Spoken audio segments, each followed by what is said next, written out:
di tahun ular kayu 2025 Imlek 2576 ini, di mana peluang yang signifikan dari level yang ke-6 bisa mencuat hingga ke peringkat yang kedua. Ini adalah satu keterbukaan yang tentu saja patut kita manfaatkan dengan sebaik mungkin. Niscaya peluang besar kecil pun setia antri di genggaman, bukan main.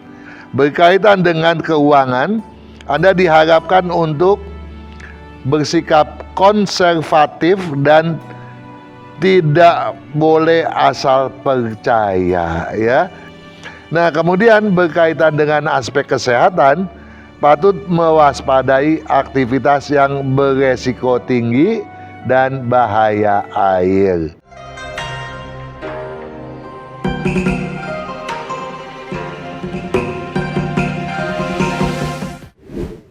Shio naga memang punya sinisme masing-masing dengan shio naga.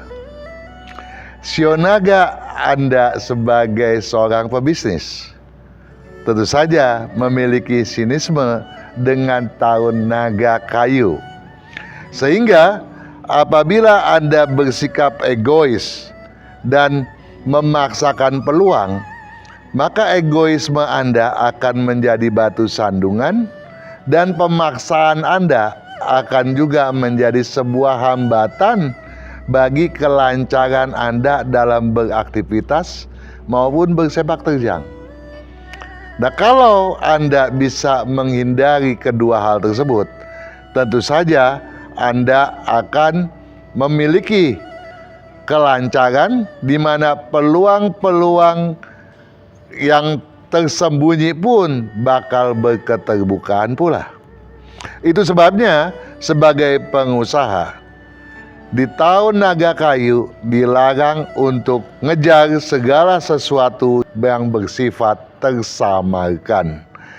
Dan bagi Anda sebagai karyawan, tentu saja perasaan angku, superior, lebih hebat bisa menjadi satu hambatan yang luar biasa besar pula.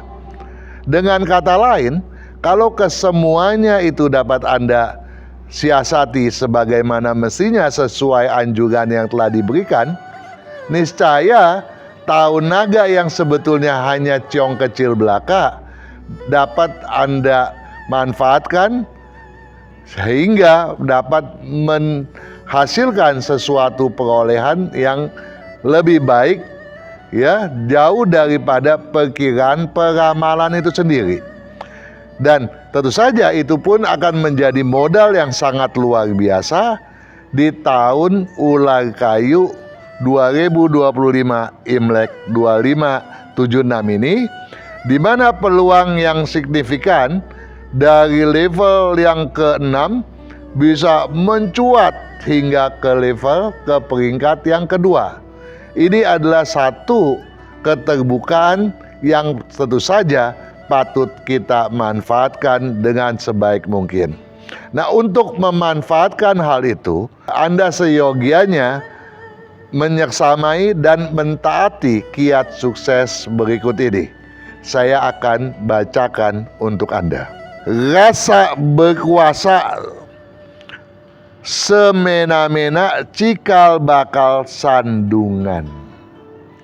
Jadi Anda patut, ya, mensyukuri segala sesuatunya dan bersikap rendah hati. Kalau Anda merasa gua yang lebih penting, gua yang lebih hebat, lu tahu apa, lu mampu apa, maka itu akan menjadi batu sandungan bagi Anda, baik Anda sebagai pengusaha ataupun Anda sebagai karyawan sekalipun. Karenanya, tatalah sumber daya Anda, jangan terjadi perbenturan, ya. Di sini jelas toh, sumber daya yang Anda miliki patut Anda manfaatkan, Anda tata sebaik-baiknya. Jangan sampai ada kontradiksi pula di antara sumber daya yang Anda miliki tersebut. Sehingga berkaitan pula dengan teamwork, sinergitas di antara para pelaku yang menjadi grup daripada teamwork Anda patut Anda persatukan sebagai satu daya kekuatan yang luar biasa hebat pula, ya. Sesuaikan target kemampuan agar makin terpadukan. Jadi targetnya pun haruslah sesuai. Hindari paksaan, aksi turun tangan, pacu kekompakan. Jadi kalau Anda tidak memaksakan kehendak, Anda bisa bertoleransi, Anda bisa mengumpulkan kekompakan, gitu ya. Nah, dengan demikian maka tidak akan sukar bagi Anda untuk memuncakkan potensi keberuntungan hingga ke peringkat yang kedua. Hal ini dinyatakan dengan kalimat niscaya peluang besar kecil pun setia antri di genggaman. Bukan main. Bagaimana coba bayangkan? Peluang bisa antri di genggaman, peluang kecil dan besar. Tinggal Anda sendiri mau menyeleksinya, yang mana yang berkesesuaian, ya. Disitulah yang Anda torehkan agar menjadi satu keberhasilan yang maksimal, ya. Nah, berkaitan dengan itu tentunya jumlah nilai keberuntungan pun turut menentukan pula, ya. Anda patut menghitungnya. Berapa jumlah nilai keberuntungan Anda secara pribadi yang harus dianalisis berdasarkan data kelahiran Anda, ya. Ada 3 tabel di dalam kalender ini yang patut Anda jumlahkan untuk memahaminya, ya. Di samping itu, lebih baik lagi kalau Anda pun selain menyeksamai kalender Imlek ini, di mana di dalamnya pun terdapat penjelasan yang lebih bersifat pribadi. Semisal Anda yang bersio naga yang lahir pada tahun berusia tertentu harus bagaimana ada tuh, ya.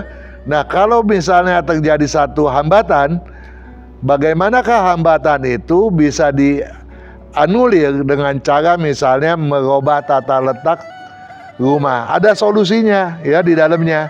Ya, Anda patut memanfaatkannya. Di samping itu pun ada 3 video yang seyogianya Anda jadikan juga sebagai acuan. Di antaranya, yang pertama adalah video mengenai adu strategi. Yang kedua, Lungwe di tahun ular kayu.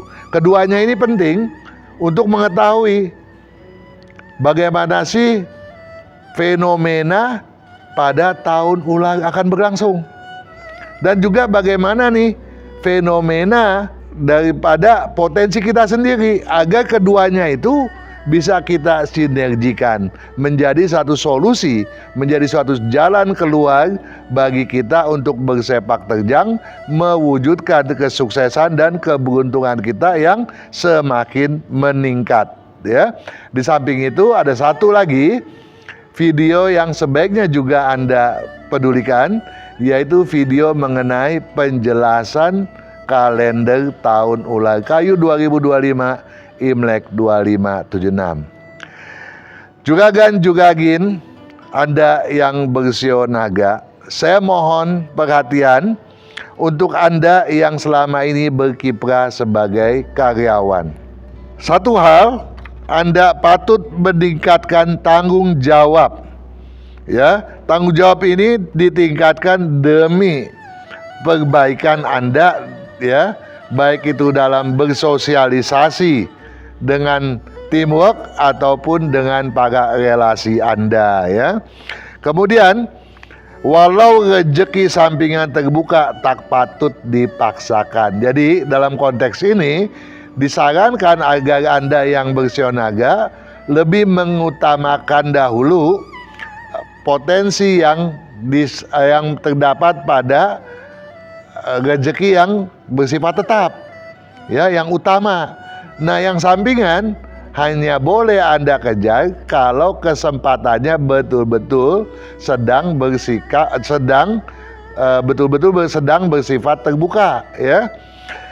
Selain daripada itu, saya mohon perhatian kepada Anda Shio naga yang lahir pada bulan Imlek ke-1, ke-4, dan ke-10.